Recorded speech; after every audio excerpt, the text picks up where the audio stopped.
Well, here I'm at Glant's house. I figure I'd check out the back for the dogs. I'm gonna let the dogs out. But here's the fence that was damaged on the upper part of the property. There's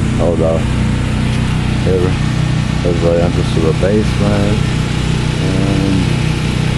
But that was the upper part. And then we go down here to the lower part. Glenn fixed it all on Monday. They cut up the branch that was there. And there you go. So I was just double checking, make sure there's no holes or anything on the fence. So there we go. Let me just do this. Whoops. 47 seconds. The reason I don't want to put too much stuff on here. Here's some of the branch that was down that they cut up on Monday. He's saving it for the fireplace. So he's got plenty here. That was in the video you saw before. That was all in the back.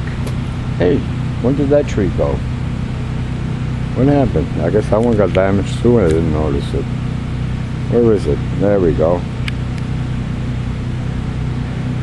Alright. So he fixed that, but you see the neighbor still has to clean up. He did some cleaning up, which you saw. That's a yellow house. And they still have a lot, which they don't have time to get to. And let me see, that's from this tree here. 1, 2, and I guess this side, that's the other tree there. That's in the neighbor's tree. And here's that big one.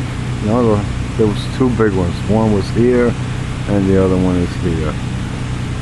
That came down and messed up his fence over here. So I guess between those two trees, plus there's the little limbs too that are broken, and I guess that's it. Oh, let's just go back down, and it's all fixed. Am I still focused? Yeah, we're still focused in. All right, that's it.